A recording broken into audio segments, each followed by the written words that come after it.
Hemos iniciado un tema muy importante que se llama, ¿se acuerdan? ¿Sí se acuerdan cómo se llama?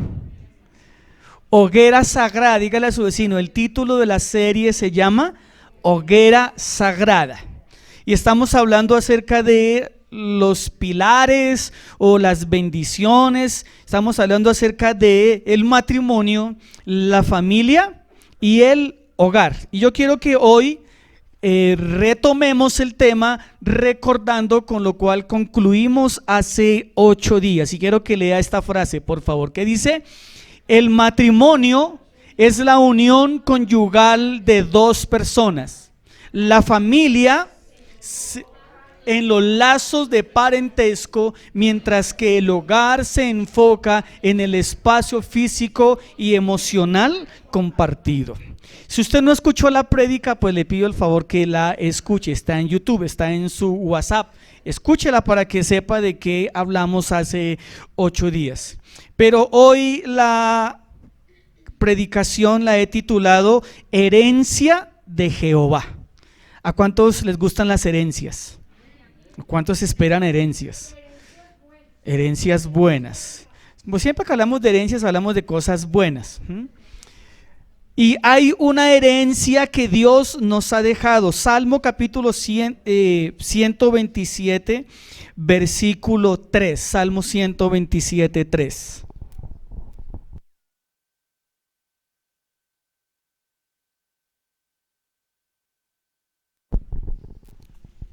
Y quiero que todos leamos este versículo tan importante, porque hoy quiero hablar de los hijos. ¿Aquí hay hijos en esta mañana? ¿Aquí hay hijos? ¿Todos somos hijos? ¿Qué dice la palabra del Señor? He aquí, herencia de Jehová son los hijos, cosa de estima el fruto del vientre. ¿Qué son los hijos? La herencia de Jehová. Así que los hijos son una bendición, hermano. Para mí, mis 2 hijos son una bendición. Si usted tiene a sus hijos ahí al lado, dígale: hijo, yo quiero que sepas que tú eres una bendición. Si lo tiene, dígaselo, por favor, dígaselo. Aquí le digo a mi hijo Abraham, a mi hijo que está allá: mis hijos son una bendición. ¿Ya se lo dijo? Ahora si puede, darle un beso y dígale: mi amor, tú eres una bendición de Dios. ¿Cuántos dicen amén? Y yo quiero que los hijos sepan que ustedes son una bendición. Los hijos no son un estorbo. Los hijos no son un problema, aunque generan problemas, pero los hijos son una bendición. Amén. ¿Estamos de acuerdo? Ahora yo quiero que los hijos digan: yo soy una bendición. Diga: yo soy una bendición. Yo soy una bendición. Y quiero que usted se lo crea. Los muchachos que están acá, ustedes son una bendición, hermano. Son una bendición para los padres. Pues quieren decir amén. Los hijos son una bendición para los padres. Si la palabra dice que los hijos son la herencia de Jehová, entonces eso es absolutamente cierto, hermano. Eso es cierto. Y si la palabra dice que lo que estaba en el vientre de nuestras mamás es una cosa de alta estima, es porque así es. Amén. Esto solamente lo pueden entender las madres, hermano, porque son las que lo vieron, lo sintieron crecer. Fueron las que soportaron el dolor, cargar ese peso, el dolor de cintura, el dolor de espalda, las náuseas, los vómitos, etcétera, etcétera. Mientras la pobre esposa, la pobre mamá pasaba la noche en vela, nosotros, yo no lo dije, lo dijo una mamá aquí en la iglesia. Dirá: no, hermana, pero ¿cómo así? Pero es la verdad, hermanos. La mujer es la que lo sufre, la que sabe lo que realmente significa que ese vientre sea algo estimado. ¿Estamos de acuerdo? Ahora, este contexto del Salmo capítulo 127 tiene 2 cosas muy interesantes. Yo quiero que usted en su casa lo lea. La primera característica de este salmo es que se relata la importancia del trabajo en las manos de Dios. Habla de eso este pasaje. Pero este pasaje también está describiendo que la familia es importante. La familia es importante. Y así Dios quiere que nosotros la veamos. Y como la familia es importante y como los hijos son importantes y son una bendición, hoy quiero hablar, ¿a quién? A los hijos. Quiero hablarle a los hijos, que yo sé que los que están en este salón ya son mayores de 12 años, entonces son personas pensantes, razonantes, ¿sí o no? Inteligentes, que van a comprender todo lo que yo les voy a enseñar en esta mañana. No me he parado aquí a regañar a los hijos hoy, pero les voy a instruir en la palabra del Señor lo que Dios habla acerca de cómo es un hijo de bendición.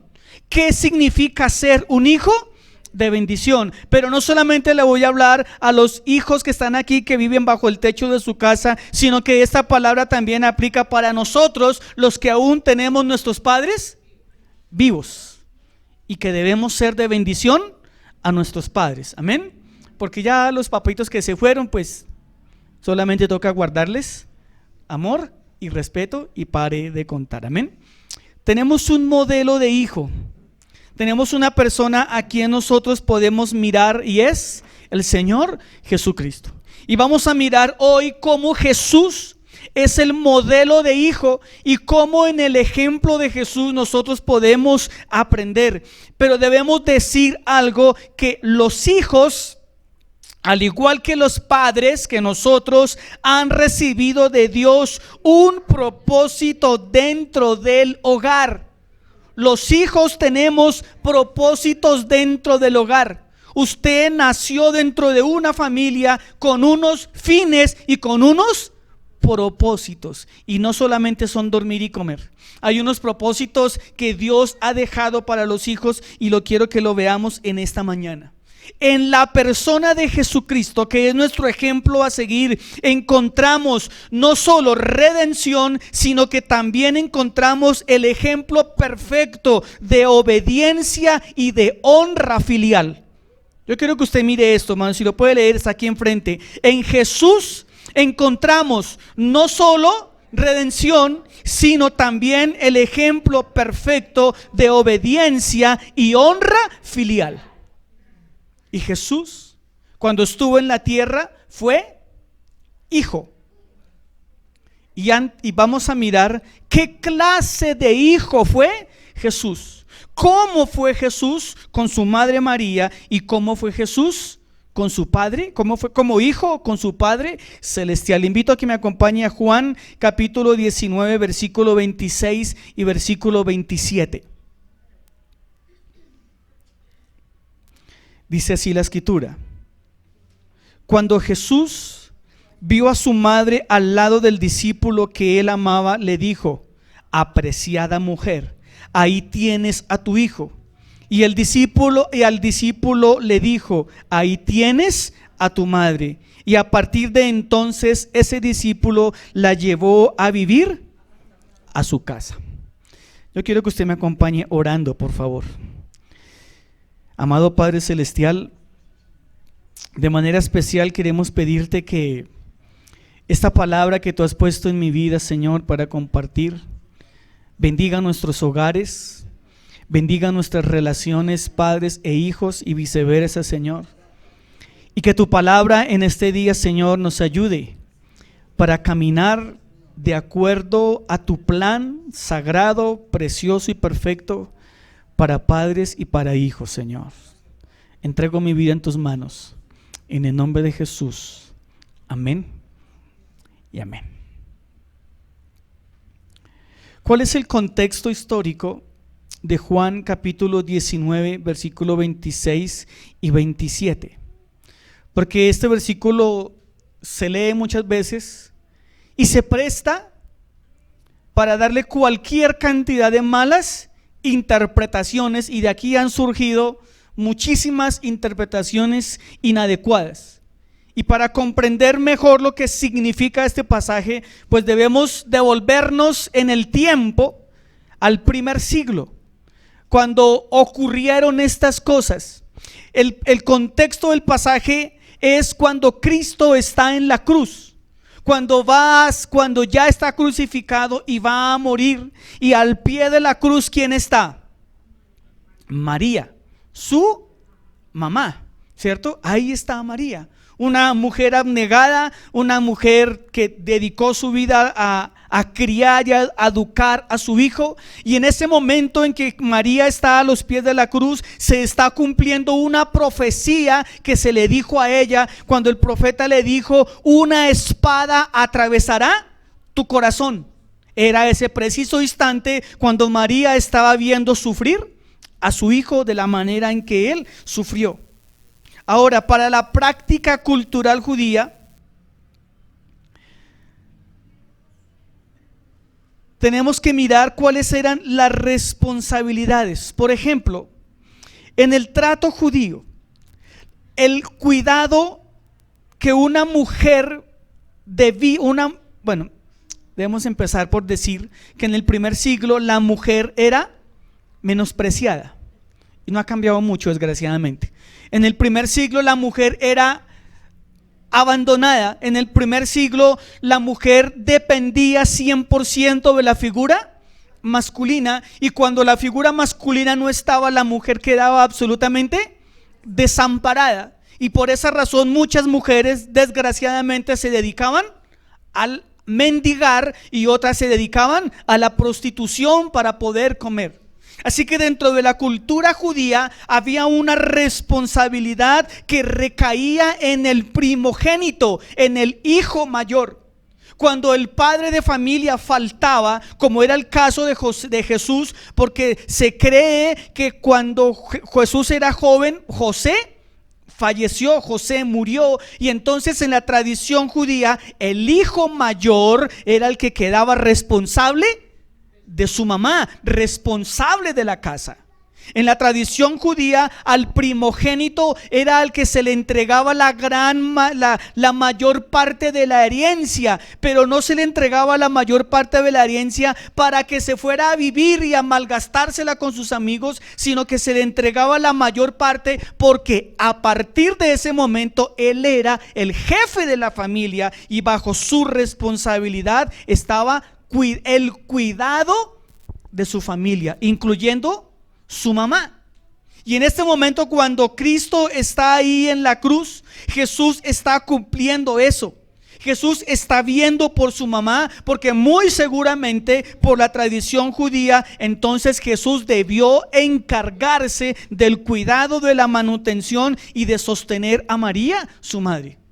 Porque para los que no saben, María comía, dormía, necesitaba ropa, porque era una mujer como cualquier otra persona, y el contexto judío nos mostraba esa realidad. Entonces lo primero que usted entienda es que en el contexto judío los primogénitos tenían la responsabilidad de cuidar a sus madres cuando el padre ya no estaba. Éxodo capítulo 20 versículo 12 era un pasaje que Cristo estaba cumpliendo, porque ese es uno de los mandamientos. Este quinto mandamiento dice: honra a tu padre y a tu madre. Y ahí Jesús, en medio de su sacrificio, en medio de su dolor, Jesús estaba cumpliendo el quinto mandamiento. Él estaba prestando atención al cuidado de su mamá. Ya lo vamos a ver más adelante. Como hijo primogénito, Jesús estaba cumpliendo la labor de cuidar a su mamá. ¿Qué fue lo que hizo Jesús? Devolvámonos a Juan 19:26. Jesús está en la cruz. Jesús sabe que va a morir. Jesús sabe que sus hermanos no creen en él, no lo ven como el Salvador del mundo. Estaba distanciado de sus hermanos. Ahí estaba María al lado de Jesús, y Jesús sabe que él va a morir y que su mamá va a quedar desamparada. Y Jesús, en su momento de angustia, en su momento de dolor, mire qué interesante esto, Jesús no pensó en sí mismo, sino que Jesús respondió de manera responsable Y él no dejó abandonada a su mamá, sino que mira a Juan, el discípulo amado, y le dice: apreciada mujer, ahí tienes a tu hijo. Jesús le entregó el cuidado de su mamá, ¿a quién? A Juan. Y a Juan le dijo, a su discípulo amado le dijo: ahí tienes a tu madre. Qué bonito eso que hizo Jesús. No es que yo me voy y si te vi, no me acuerdo. Mira a ver su merced qué va a hacer. No, el Señor no fue irresponsable, no fue indolente. El Señor entregó a su mamá, se la dejó a alguien para que ese alguien se encargara de ella. Y mire lo que dice el versículo 27, la parte final. A partir de ese momento, ese discípulo Juan, ¿qué hizo? Se la llevó a vivir con él. Y a partir de ese momento, para Juan, María era su mamá, y para María él era su hijo. Encontramos aquí algo muy interesante. Las viudas en la Biblia, para ese momento María ya era viuda, ¿sí? La historia nos dice, y las especulaciones dicen, que José murió a muy temprana edad. No se sabe mayor cosa porque en la Biblia no hay mayores relatos de Jesús, pero lo que vemos es que José desaparece de escena y no creemos que la haya abandonado, ¿sí? Creemos que José a temprana edad murió y Jesús quedó a cargo. Ahora, en el primer siglo, las viudas eran consideradas mujeres vulnerables ante la sociedad judía. Toda mujer viuda para el judaísmo era una mujer que merecía el cuidado de los demás. Por ejemplo, en Deuteronomios capítulo 10 y 18 y en Isaías 1:17 encontramos cómo en la ley y los profetas insistían en que las mujeres viudas debían ser atendidas y debían ser cuidadas y no deberían ser abandonadas. En el libro de los Hechos capítulo 6, cuando está el surgimiento de los diáconos, se habla de que los apóstoles habían dejado la predicación y la oración y se habían dedicado a servir a la mesa y al cuidado de las viudas, y esto había generado todo un conflicto en la iglesia primitiva. Y en el capítulo 6 se hace referencia a quiénes son las viudas y cuáles son las viudas que merecen ser atendidas y que merecen ser mantenidas por la iglesia. Aquí las viudas dirán: uy, a partir de mañana el pastor me va a llevar mercado a la casa y no voy a volver a pagar servicios, y mejor dicho, voy a vivir sabroso. Pero en Hechos capítulo 6 dice que a las viudas que se debe ayudar son unas viudas que cumplen unos requisitos. Primer requisito: ser mayor de 60 y tantos años, 62, 65 años. Mayor de 62.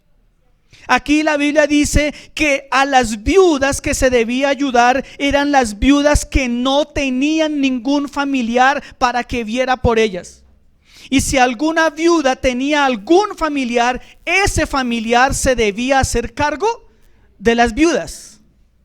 Así que había una discusión en el primer siglo. La conclusión es: a las únicas viudas que se debía ayudar era a las viudas que estaban solitas en el mundo, que no tenían a nadie.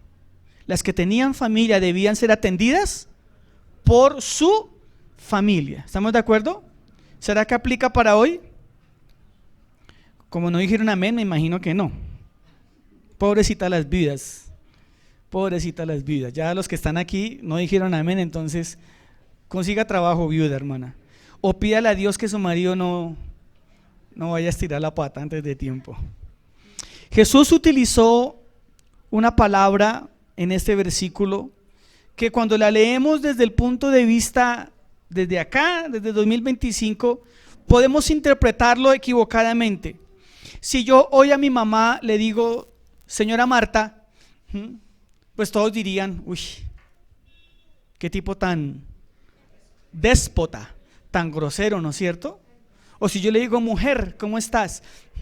En nuestra cultura eso sonaría grosero, irrespetuoso, ¿verdad? Altanero. Pero en la cultura judía del primer siglo, cuando un hijo a una mujer o a su mamá le decía mujer, estaba denotando un grado de autoridad, estaba denotando una forma respetuosa y una forma solemne para referirse a su mamá.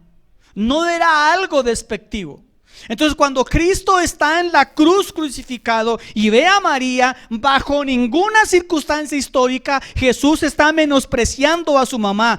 Todo lo contrario, le está dando el lugar que ella tenía en su vida. Era una mujer que merecía su respeto y era un hombre que estaba solemnizando, sin entronizar, a su mamá, que era la Virgen María. ¿Estamos de acuerdo? Ahora usted le puede decir a su mamá, señora, pero ya sabe lo que eso significa. ¿Estamos de acuerdo? Ahora quiero que miremos cómo era Jesús con relación a su Padre Celestial. ¿Por qué? Porque José desaparece de escena a muy temprana edad y no tenemos registros bíblicos de cómo fue José con su padre. No sabemos qué fue lo que pasó. Seguramente fue un buen padre, seguramente fue un padre respetuoso, etcétera, etcétera. Pero lo que me interesa en esta mañana es que veamos cuál es el rol o cómo fue Jesús con el Padre Celestial. Lucas capítulo 2 versículo 49. Mire lo bonito de esto, cómo el Señor, cómo ese rol de hijo se ve reflejado en la relación entre Jesús y el Padre Celestial. Lo primero que quiero que miramos es que Jesús en la palabra revela un profundo interés por los asuntos de su Padre. Dice la Biblia, entonces Él les dijo, ¿por qué me buscáis? ¿No sabíais que en los negocios de mi Padre me es necesario estar? Aquí yo encuentro a un hijo que está profundamente interesado ¿en qué? En los asuntos, en los negocios de su padre. No encuentro aquí a un hijo desentendido de los asuntos de la casa. Un hijo que decía, las cosas de mi padre para mí son importantes. Fue lo que dijo Jesús. Ejemplo como el de Jesús necesitamos nosotros adquirirlo hoy en día. Siguiente está en Juan 5:19. Jesús como hijo dependía, revela su dependencia y la unidad que él tenía con el Padre Celestial. Lea conmigo Juan 5:19. De cierto os digo, no puede el Hijo hacer nada por sí mismo, sino lo que ve hacer al Padre, porque todo lo que el Padre hace, también lo hace el Hijo igualmente. Aquí encontramos una relación de estrecha comunión e intimidad. El Hijo dependía del Padre y el Hijo Jesucristo estaba en unidad con el Padre. Usted dirá, no, como que eso no me conviene. No me interesa. ¿Cómo así que yo tengo que estar en perfecta armonía, comunión con el Padre, interesarme por las cosas de mi Padre? No, yo tengo mi vida y Él tiene la suya. Pero el ejemplo de Jesús nos deja ver que Jesús estaba íntimamente agarrado de su Padre Celestial. Siguiente lo encontramos en Juan capítulo 14, versículos 9 y 10. Mire qué bonito esto. La palabra nos revela que Jesús es el representante de su Padre. Cuando Cristo vino a la tierra, Cristo no vino a representarse a sí mismo. ¿Sabía eso? Cuando Cristo vino a la tierra, vino en el nombre del Padre y vino a representar a su Padre. Él no vino en nombre propio. Él vino en el nombre del Padre Celestial. Lea conmigo, por favor. Jesús le dijo: ¿tanto tiempo hace que estoy con vosotros y no me has conocido, Felipe? El que me ha visto a mí, ha visto al Padre. ¿Cómo pues dices tú: muéstrame al Padre? ¿No crees que yo soy en el Padre y el Padre en mí? Ahora lea esto bien fuerte. Las palabras que yo os hablo, no las hablo por mi propia cuenta, sino que el Padre que mora en mí, Él hace las obras. ¿Puede verlo? ¿Puede ver la relación que había entre el Hijo y entre el Padre? Jesús en ese momento estaba revelando que el propósito de su vida era estar en total y absoluta unidad con su Padre. Y Él decía y hacía todo lo que provenía del Padre. Jesús dijo: las palabras que yo hablo son las palabras de mi Padre. Yo hablo lo que mi Padre me dijo. Siguiente ejemplo de Jesús lo encontramos en uno de los capítulos más espectaculares de la iglesia, que es Juan capítulo 17. Es un capítulo fascinante. Se llama este capítulo le han llamado la rendición de cuentas sacerdotal. Este capítulo habla de la preexistencia de Cristo. Este capítulo habla del pacto intratrinitario de gloria. Es un pasaje con un contenido teológico supremamente espectacular. Y ahí encontramos en ese pasaje, cuando Cristo hace su oración, cuando Cristo está hablando con el Padre, ahí encontramos en esa oración sacerdotal, Jesús expresa algo de suma importancia.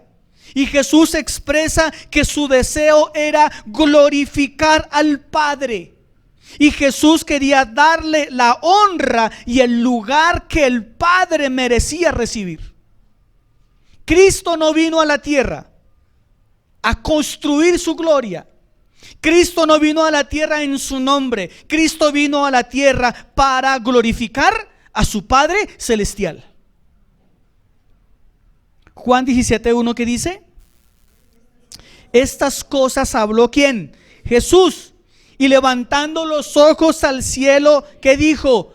Padre, la hora ha llegado, glorifica a tu Hijo, para que también tu Hijo te glorifique a ti. Así que la intención de Jesús era glorificar al Padre. La intención de Jesús era y fue y es que le dio la honra que el Padre merecía. Jesús le dio a su Padre el lugar que el Padre merecía y tiene. Por último, lo encontramos en Juan capítulo 10, versículo 30. Encontramos otra característica de la relación que hay de Cristo hacia el Padre como Hijo. Encontramos que Jesús en la palabra revela su perfecta unidad con el Padre. ¿Qué dice? Yo y el Padre uno somos. Uno somos. No habían dos personas trabajando de manera dividida, cada uno por su camino, sino que Jesús dijo: mi Padre y yo somos uno. Hago un paréntesis para debatir la doctrina del unicitarismo. No dijo somos el mismo, dijo somos uno, porque el Padre es uno, el Hijo es uno y el Espíritu Santo es otro. Son tres personas distintas actuando en la divinidad que es la Trinidad. Ahí está Jesús hablando y dejándonos ver que Él tenía una perfecta relación de unidad con el Padre celestial. El Padre trazó un plan. El Padre envió a su Hijo para que el Hijo cumpliera el plan. Y el propósito del Hijo era cumplir los planes de su Padre. Y en efecto así fue como sucedió. Los hijos podrán estar pensando, entonces mi papá me va a decir qué debo hacer, qué debo comer, qué debo decir, qué debo estudiar, qué debo hacer. No, tampoco está allá. Pero lo que yo quiero que usted entienda, es decir, usted estudia lo que quiera estudiar, pero yo me encargaré de empujarlo para que estudie.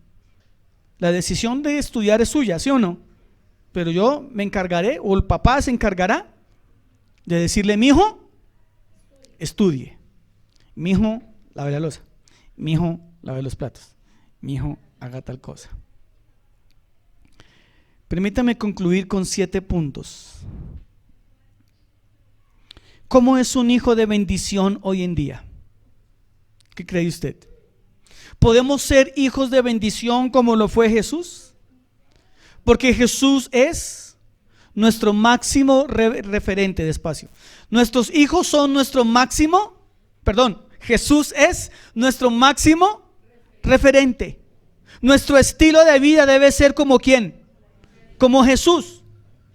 Porque Él es nuestro mejor ejemplo. Ahora, si la Biblia dice que los hijos son una herencia y los hijos son una bendición, que así es, entonces la pregunta del millón, ¿cómo un hijo es de bendición en la casa?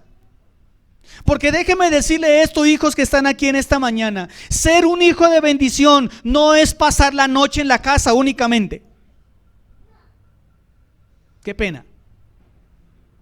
A veces los hijos creemos que por el hecho de dormir en la casa ya somos hijos de bendición.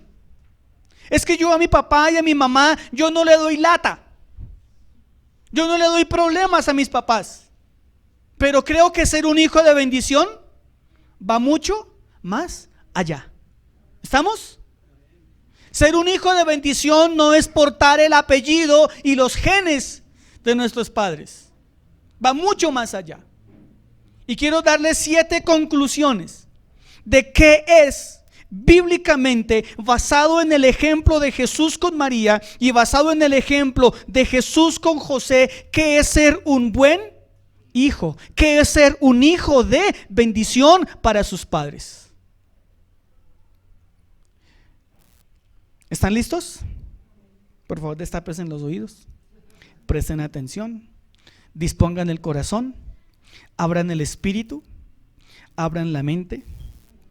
Primero, primer característica de un hijo de bendición. Un buen hijo de bendición tiene la responsabilidad divina de velar por el bienestar de sus padres.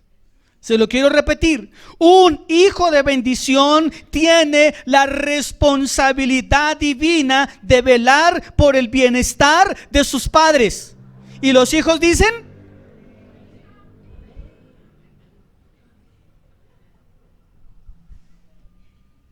Yo simplemente estoy aplicando lo que Jesús hizo ¿con quién? Con María. Con María.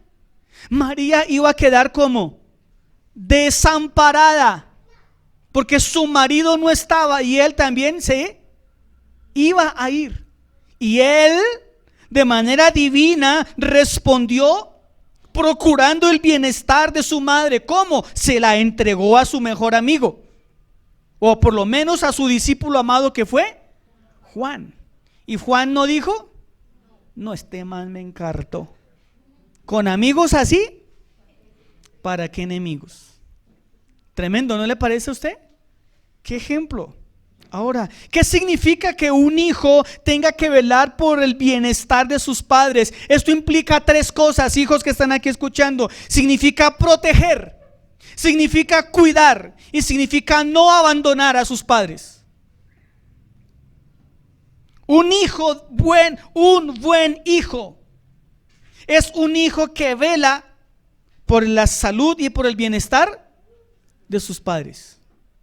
Y debemos decir que muchas veces nosotros los hijos fallamos en ese mandato divino por las miles razones que hayan. Pero la Biblia me enseña, hermano, que nosotros los que tenemos nuestros padres en vida tenemos 3 grandes responsabilidades: proteger, cuidar y no abandonar a nuestros padres. Amén. ¿Estamos de acuerdo? Repita las palabras, por favor. Proteger, cuidar y no abandonar. ¿Las escucho? ¿Qué tiene que hacer con sus papás? Protegerlos, cuidarlos y no abandonarlos. Segunda conclusión. Un buen hijo. ¿Acá hay buenos hijos? Amén. O sea que los buenos hijos de esta iglesia cuidan a sus padres. Gracias por su amén. Protegen a sus padres y no abandonan a sus padres. ¿Cierto? Usted lo sabe, hermano. Solamente usted lo sabe. Segunda, un buen hijo. ¿Acá hay buenos hijos? Un buen hijo reconoce la vulnerabilidad de sus padres y está presente para ayudarlos. ¿Qué quiere decir eso? Que un hijo sabe, su papá y su mamá, que no pueden hacer. Y dice, ahí estoy yo para ayudarlos. Ahí estoy yo para ayudarlos. Reconoce cuáles son las áreas vulnerables de su padre y dice, voy a ser un hijo de bendición y voy a prestarle la ayuda a mi padre en su vulnerabilidad. Lo que él no puede hacer, yo hago el deber. Debiéramos más bien hacer el deber de ayudar a nuestros padres. ¿Estamos de acuerdo? Especialmente cuando nuestros padres ya son viejos. Qué pena, ancianos. Tercero, ¿cuál es el primero? Los hijos, ¿qué hacen? Protegen, cuidan y no abandonan. ¿Conoce usted padres abandonados? Que ni una llamada, ni un mensaje de WhatsApp. Lo pasan los meses, los días, los años y los hijos brillan por su ausencia. Y eso no debe ocurrir, hermanos. ¿Cuántos ancianitos están tirados en los geriátricos, abandonados a la suerte? Yo no tengo mayor problema con los geriátricos. Hay momentos en que pues toca, ¿verdad? Pero allá botados como un chiro viejo y nadie se acuerda de ellos. Bien, ¿dónde vamos? Vamos para el tercero. Un buen hijo reconoce la autoridad delegada que hay en sus padres y los trata de esta manera. La autoridad de Dios en la casa son los padres. Se lo voy a repetir, la autoridad de Dios dada en la tierra, en la casa, son los padres. Amén. La máxima autoridad en una familia se llama papá y se llama mamá. Y en un hogar funcional, en un hogar bien constituido, en un hogar donde reina Cristo, el que manda en la familia, uno es Cristo, y debajo de Cristo está papá y mamá, y se hace lo que papá y mamá dice. Se come lo que papá y mamá dice, se pone lo que papá y mamá dice, se va donde papá y mamá dice. Y cuando uno es hijo y ya comienza a estorbarle la autoridad del papá y empieza a estorbarle la autoridad de la mamá y le empieza a fastidiar lo que papá y mamá dice, le tengo la solución. Usted se consigue 1,100,000 pesos, consigue un apartamento, se compra una estufa que vale 800,000, se compra una vajilla que vale como 200,000, hace un mercadito, se compra una camita que vale como 1,000,000 de pesos, se compra unas cobijitas 5 tigres, se compra un jueguito de sala que vale como 2,500,000, un televisor grande para que vea sus partidos que vale como 2,700,000 y se va a vivir a sus anchas. Y llega a la hora que quiere, hace lo que quiere, mete a quien quiere, come lo que quiere. Si quiere no lave la loza por 8 días, nadie le va a decir, oiga cochino, nadie le va a decir nada. Usted puede comprar lo que quiera, puede comer lo que quiera, puede vivir con quien quiera. Si ya lo tiene harto su papá y lo tiene harto su mamá y estoy mamado de mi mamá. Cuando estábamos en primaria decíamos, mi mamá me ama, yo amo a mi mamá. Pero cuando somos grandes decimos, mi mamá me tiene mamado. Entonces la tercera conclusión de acuerdo a Jesús es que un buen hijo reconoce que en la casa hay una autoridad. Obedece a esa autoridad. Amén. ¿Estamos de acuerdo? Yo me casé a los 26 años. 27. Ya una de esta edad empieza a perder la memoria. Es que mi esposa no es histérica, sino histórica. Entonces, a esa edad yo andaba de novio con la señora Liliana.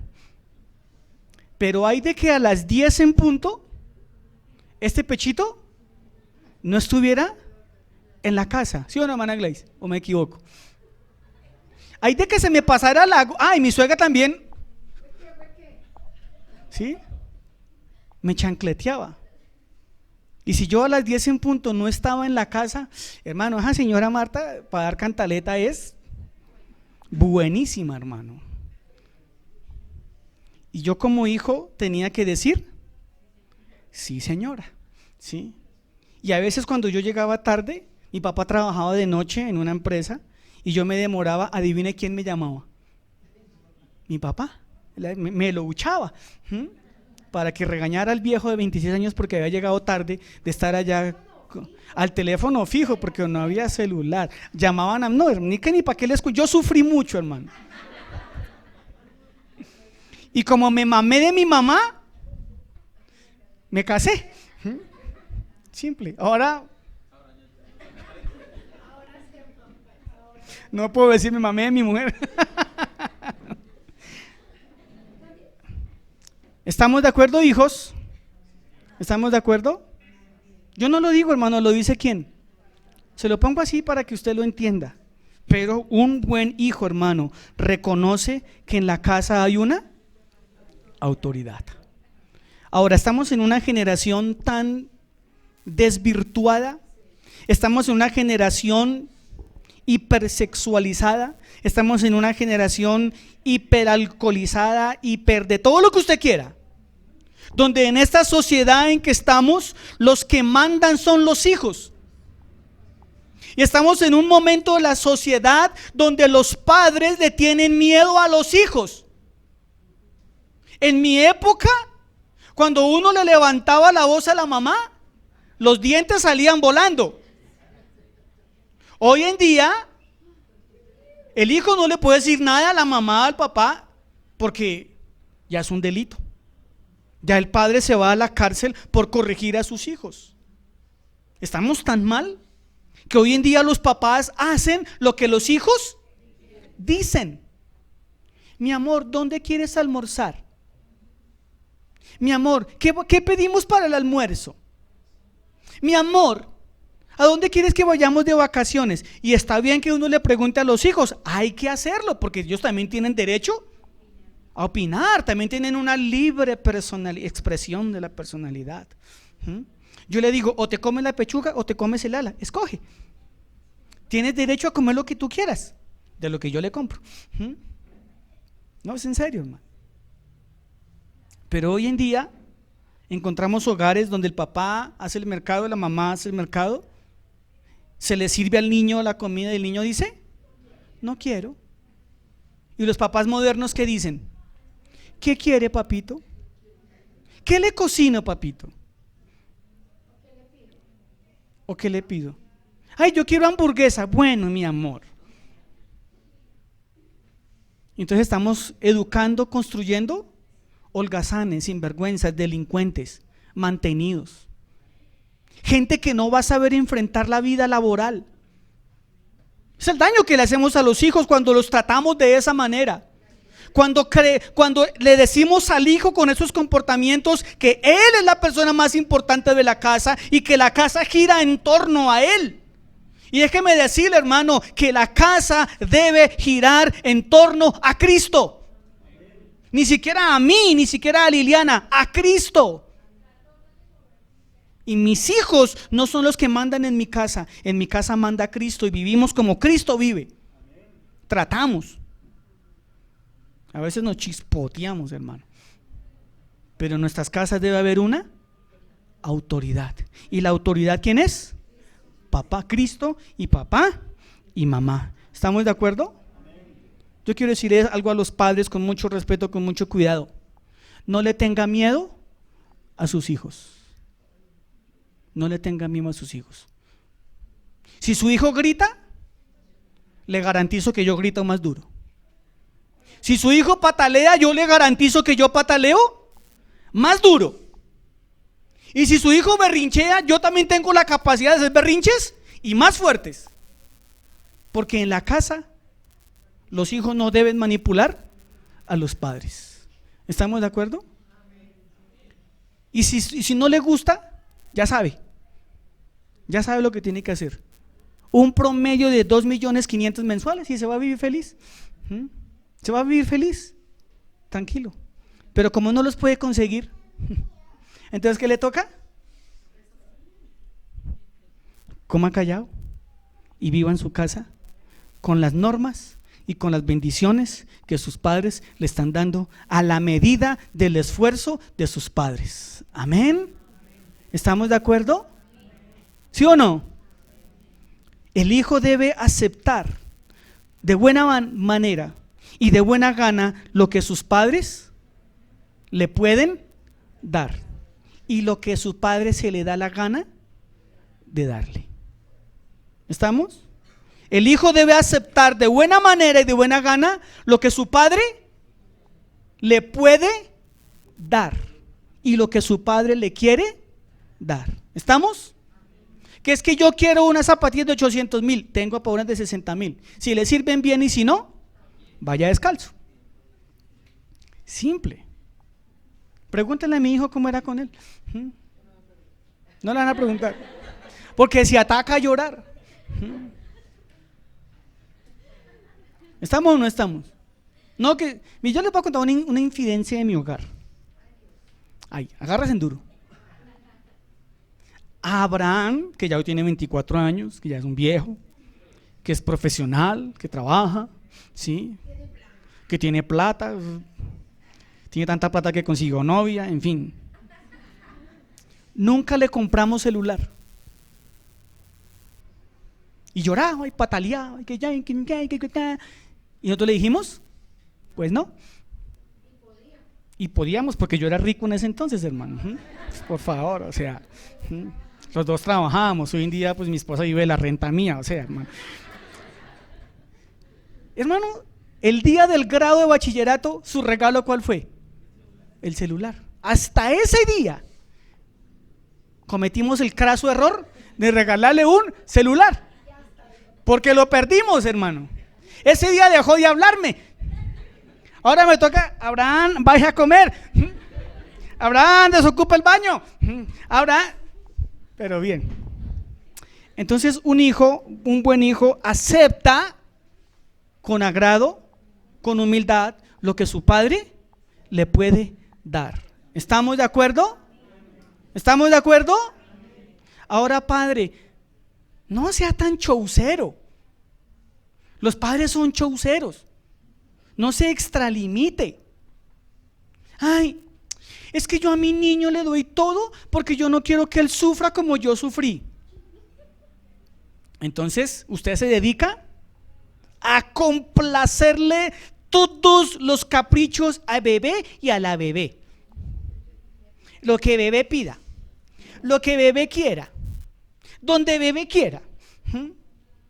Entonces, bebé, le compramos un celular más caro que el de uno, que no trabaja, que no tiene ni la más remota idea que es ganarse un salario mínimo, pero tiene el celular más caro que el del papá. Porque el papá dice, ay, es que yo quiero que el nene tenga lo que yo no tuve. Y usted anda con una flecha de 200,000 y su hijo anda con uno de 1.500.000. Venga, a ver, pongamos las cosas en orden. ¿Quién es el que trabaja? ¿Quién es el que la suda? Y cuando usted a sus hijos les da todo, sus hijos no valoran nada. Usted que le compra a su hijo celulares caros, yo quiero preguntarle, ¿cada cuánto se lo cambia? Cada año y cada 2 años. ¿Y cada cuánto su hijo le dice, mami, se me rompió la pantalla? Mami, ¿cada cuánto? ¿Y usted? ¿Cajero? Automático, porque pobrecito, yo no quiero que el niño pase lo que yo pasé. No, dijo el apóstol Facundo Cabrales. Es bueno que los hijos aguanten un poquito de hambre y que aguanten un poquito de frío. Y sus hijos no se van a morir porque usted les diga no. Ahora, si se mueren, mejor. Si es hijo de Dios, se va para el cielo y usted se ahorra un montón de plata, hermano. Ah, que es que me voy a morir. Venga, yo le colaboro, mi amor. ¿Sí? Venga, yo le ayudo, papito. ¿Sí? No, que es que me voy a cortar las venas. Venga, le entrego el tenedor. Venga, le colaboro. Venga, yo le estiro la manga. Si quiere. Pero los padres salen espavoridos, enloquecidos, que porque el niño se botó al suelo. Mis 2 hijos lo hicieron cada uno 1 o 2 veces. Yo creo que todavía tienen las nalgas marcadas. ¿Sí? ¿Todavía la tiene marcada? ¿Sí? Él anda así. ¿Alguien iba a preguntar algo?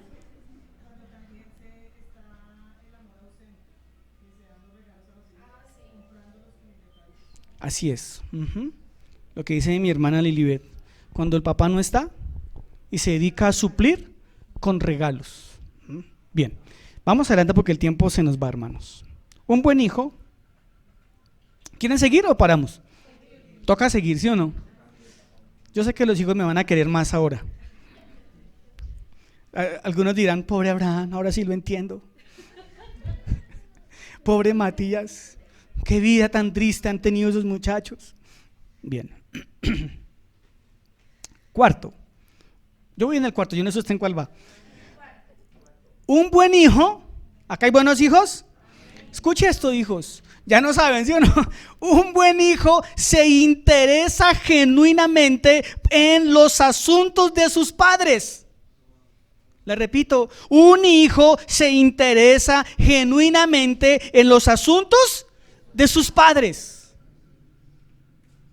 Mire, la realidad es que hoy los hijos viven bajo el techo de los padres, pero no dan razón de nada. No tienen ni la más remota idea de dónde la mamá guarda las pantuflas. Ah, sí, dicen amén. No, hermana, se dice amén. Un buen hijo, ¿qué hace? Se interesa genuinamente, ¿por qué? Por los asuntos de su padre. Le pregunto a los hijos, ¿dónde trabaja su papá? Deme la dirección del trabajo de su papá. Deme el número del teléfono del trabajo de su papá. Dígame el cargo de su papá. Dígame el número de cédula de su papá. Pregúntemelo a mí, don Hermógenes, y le doy razón de todo eso. ¿Su papá en qué trabaja? Yo no sé, él madruga a irse.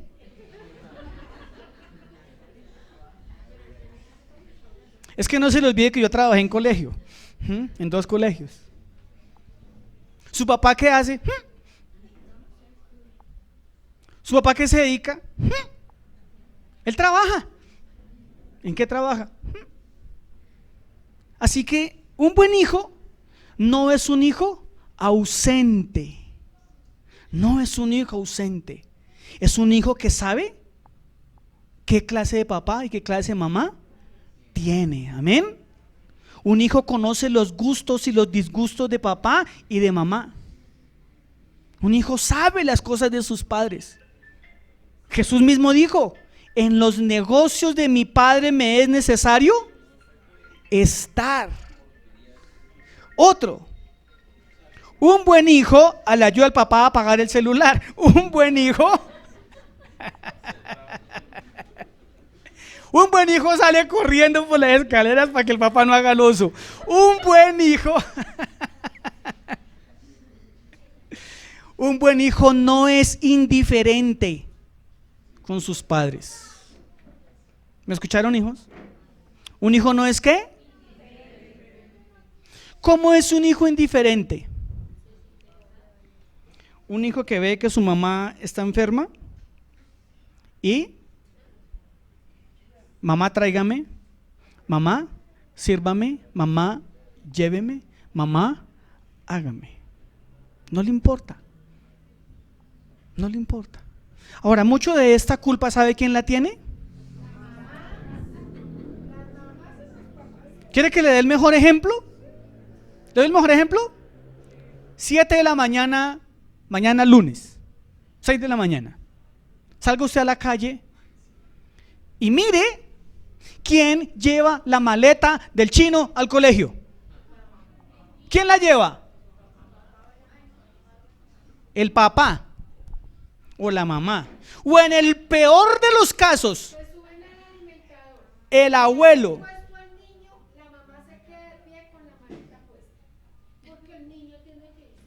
En el peor de los casos, una señora de 80 años que ya no puede ni con sus huesos, cargando una maleta que pesa como 10 arrobas.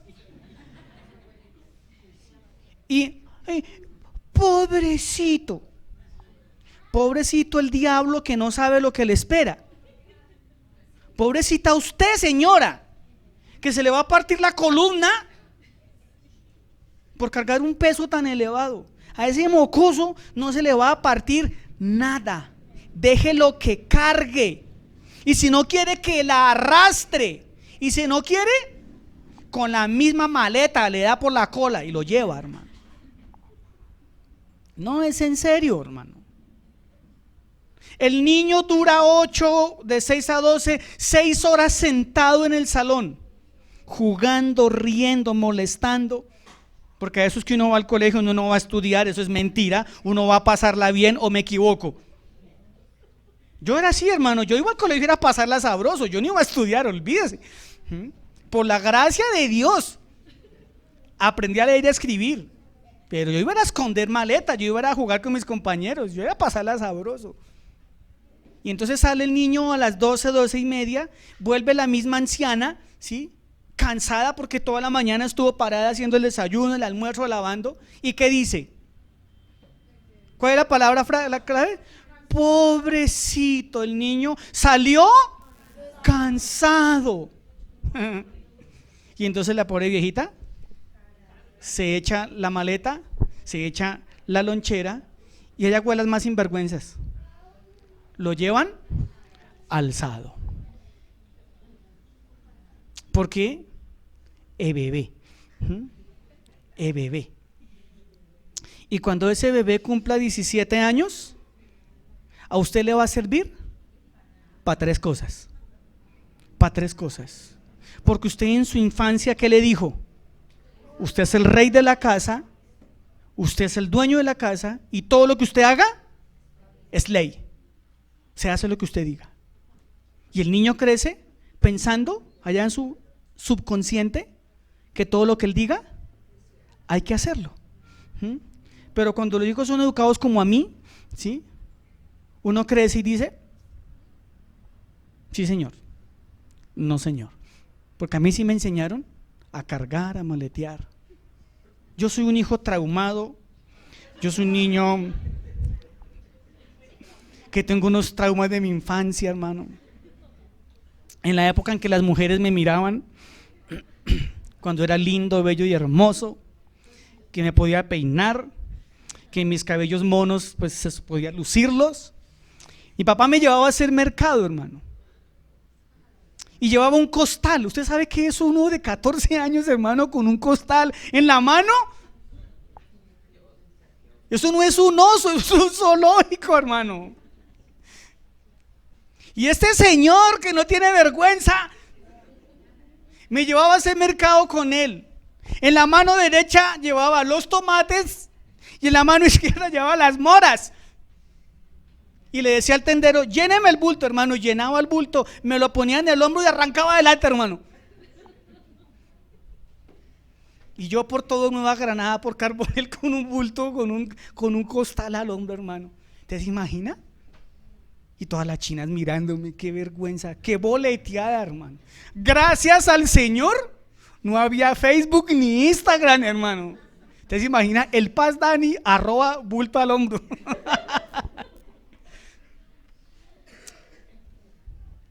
Pero hermanos, en medio de los chistes, un hijo no puede ser indiferente a las necesidades de su padre. Amén. Pero ustedes, padres, tienen que educar para que sus hijos no sean indiferentes. Amén. ¿Estamos de acuerdo? Su hijo debe lavar la loza. Su hijo debe lavar los calzones que se quita. Ay, pastor, no diga eso. ¿No? Entonces, ¿quién se los va a lavar? ¿Usted? Usted no tiene por qué estar en 4 patas, hermano, sacándole la loza a su hijo debajo de la cama. No, no y no. Y si no, con la misma cuchara.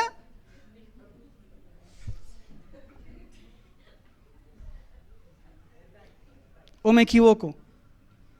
¿Sí o no, hermanos? A mis hijos yo les enseñé algo, que no lo cumplan, es diferente. En la casa se come, ¿en dónde? En el comedor. No se come en la cama, no se come en el sofá. ¿Se come dónde?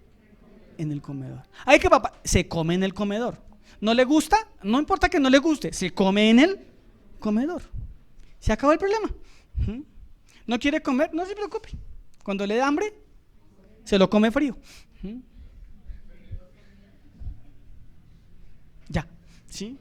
¿Qué es que yo no quiero? Pues eso es lo que hay, papito, ¿sí?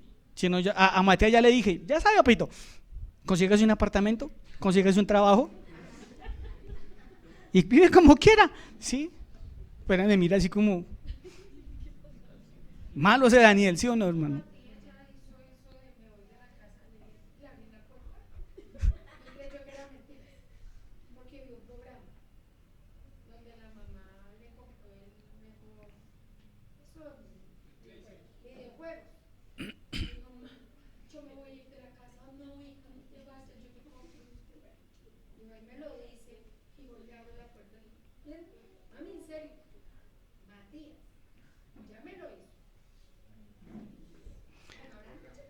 Bueno, si a mí mi mujer y mi hijo me dicen me quiero ir, yo digo bien puedan, bien puedan. Todo me queda para mí. Bien. Ok, vamos avanzando, hermanos. Quinto, un buen hijo, escuche esto tan bonito, hermano. ¿Los hijos necesitamos de los padres? Yo le pregunto, hoy a mis 52 años, ¿será que yo necesito de mis padres? ¿Usted qué cree, hermano? A veces toca decir, mamá, ¿me puede tener a Matías, por favor? Sí, mamá. ¿Cierto que sí? A veces toca cuidando de la suegra, ¿me puede tener a Liliana, por favor? Téngamela 8 días allá.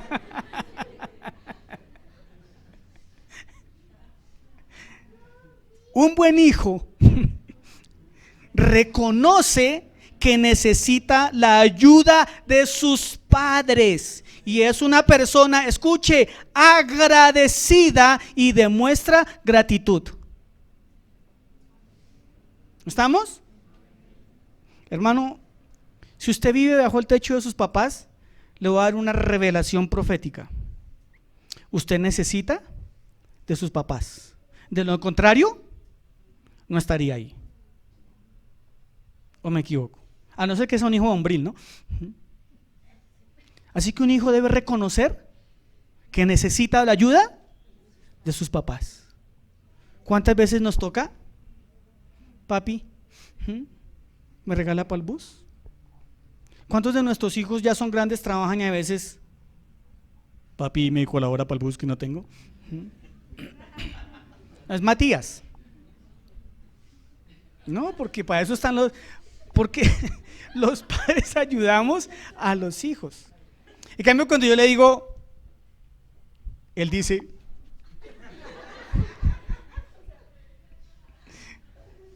un hijo debe reconocer que necesita la ayuda de sus padres. ¿O me equivoco? Lo que usted se pone, ¿quién se lo compró? Donde usted duerme, ¿quién se lo compró? El celular con que usted tanto chatea y molesta, por el cual su papá se pone bravo, ¿quién se lo compró? ¿O quién le da el permiso de usarlo? No, es que el celular me lo regaló mi abuelita. Ok, ¿quién paga el wifi?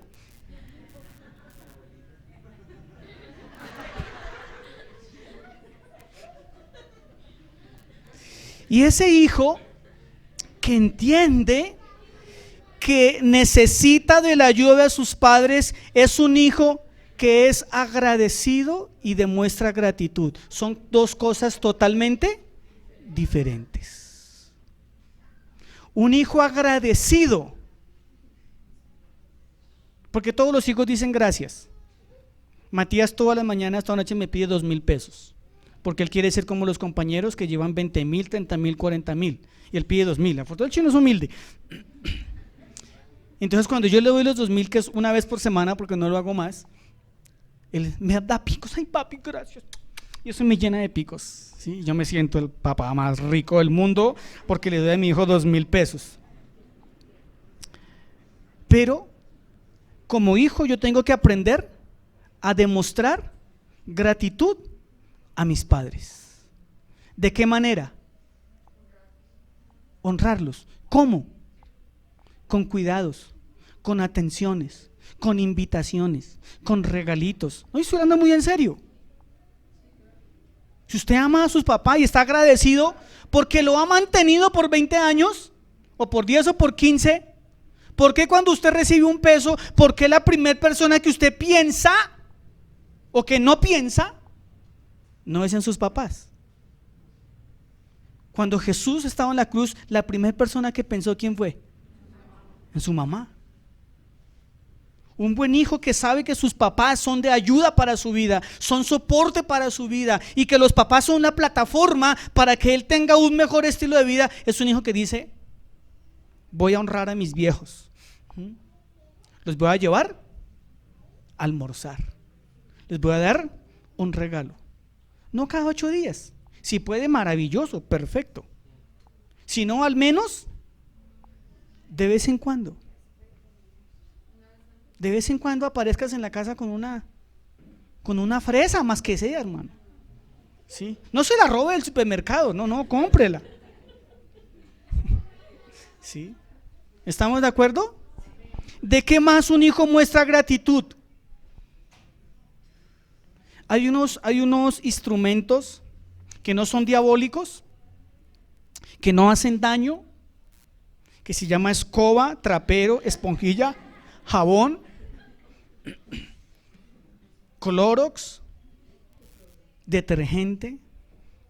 A veces la manera en que un hijo puede ser agradecido es decir: hago el aseo.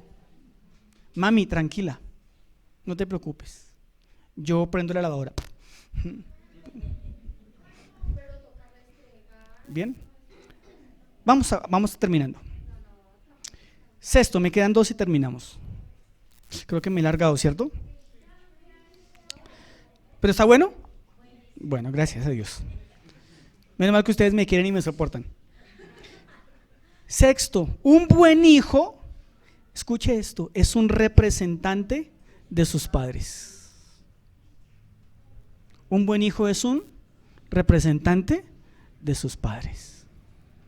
Cuando un joven se porta mal en el colegio, uno no dice: qué chico tan malo. Ahí tengo aquí profesores. Uno dice: qué pésimos padres tiene. Ahora bueno, yo soy indisciplinado, la culpa es de mis papás. No, señor, tampoco. Un buen hijo, donde está, representa a sus padres. Amén. Jesús, ¿a quién vino a representar? Al Padre. ¿Y cómo lo hizo quedar? Bien, ¿sí o no? Qué bonito que la gente de mí diga, uy, don Hermógenes, lo felicito. Qué buen hijo tiene. Y eso habla de ellos también. Señora Liliana, señora Gladys, uy, qué buena está su hija, qué buena tiene, qué hija tiene. Qué buena hija. ¿No le parece maravilloso? Ustedes, hijos, son representantes ¿de quién? De sus padres. Y último, y oramos y terminamos. Dejé esta perla para de últimas. Un buen hijo es parte del hogar. Un buen hijo es parte del hogar. Un buen hijo se vincula en los asuntos familiares. Un buen hijo no es un hijo ausente. Un buen hijo no es ajeno a los problemas de la familia. Eso es un buen hijo. Le he dado las 7 características de un buen hijo y pudiera seguir hablando 3 horas más. Pero ya sé que tienen hambre. Y la mente capta hasta cuando la cola aguanta. El Señor nos dio grandes ejemplos. Amén. Y yo quiero que usted se lleve esta semana y se lleve en su vida estas 7 características de qué es ser un hijo de bendición. Amén. Y a partir de hoy trabaje, muchachos que me están escuchando, en ser buenos hijos. No se preocupe, que los papás los vamos a amar toda la vida. Toda la vida los vamos a amar. Y muchas veces si nuestros hijos se porten mal, el amor de un padre, ahí está. Ahí está. Ahí va a estar. Nuestros hijos flaquean y caen y el papá, ahí está. Para ayudar, para soportar. Pero no abusemos. No abusemos, hijos. Porque déjeme decirle que un día en el trono, en el juicio, daremos cuentas a Dios de cómo fuimos como hijos con nuestros padres. Amén. Incline su rostro, por favor. Si usted es hijo, ¿qué tal si usted tiene un momentico ahí a solas con Dios, con sus ojitos cerrados? Autoexamínese. ¿Cómo está siendo usted hoy como hijo? Y los que somos viejos también. Cristo es nuestro mejor ejemplo. Y yo quiero felicitar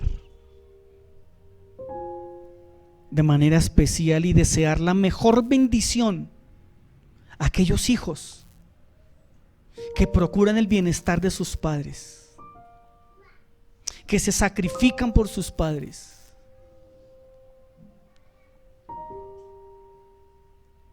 Que el Señor bendiga a esos hijos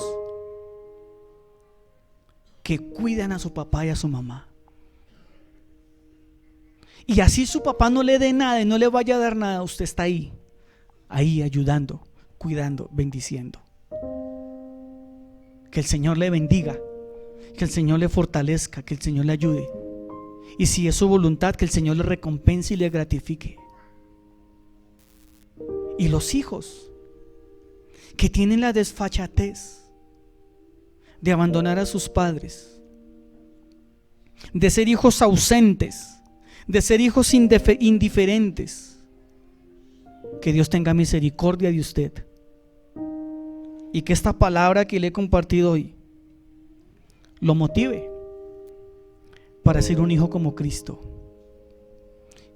para ser un hijo como fue Cristo con María y para ser un hijo como fue Cristo con el mismo Padre Celestial.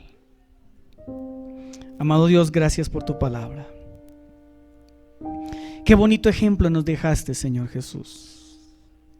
Qué bonito ejemplo. Qué gesto tan hermoso el que tuviste con tu madre, la Virgen María, Señor. Qué bonito gesto. Qué enseñanza tan espectacular nos dejaste hoy de cómo tratar a nuestras madres. Qué bonito el ejemplo que nos dejaste de cómo estás en perfecta unidad, en armonía, en unidad con el Padre Celestial. Señor, hoy quiero orar y pedirte por los hijos. Los hijos son una bendición tuya, Señor. Son tu herencia. Son cosa estimada en el vientre, Señor. Así es, así lo vemos. Te pido, Señor, que esta palabra que he predicado, Señor, motive a los hijos de esta iglesia a ser como tú, Señor. A ser como tú, Señor. Levanta de nuestra iglesia una generación de familias bíblicamente constituidas, Señor. Ayuda a las familias de la iglesia, Señor, a arreglar los asuntos que hay que arreglar, Señor. Danos sabiduría a los padres, Señor, para educar a nuestros hijos conforme tu palabra, Señor. Si tiene a su hijo al lado, le voy a pedir que lo abrace y le diga: hijo, tú eres una bendición en mi vida. Tú eres una bendición en mi vida. Bendiga a su hijo que tiene a su lado. Bendígalo y diga: Señor, yo bendigo a mi hijo, yo bendigo a mi hija, Señor. Lo bendigo con toda bendición en los lugares celestiales. Bendícelo, Señor. Bendícelo, Señor. Bendíceme a mí. Si tiene a su papá, lo dígale al Señor: gracias por mi papá, gracias por mi mamá, Señor. Gracias por el esfuerzo que hace, Señor. Gracias por el trabajo que le has dado. Gracias por la educación que me ha dado. Gracias por todas las cosas, aún las que no me ha podido dar. Gracias por mis papás, Señor. Gracias te damos, Señor. Gracias te damos por las familias de la iglesia, amado Dios. En el nombre de Cristo Jesús. Amén. Y amén.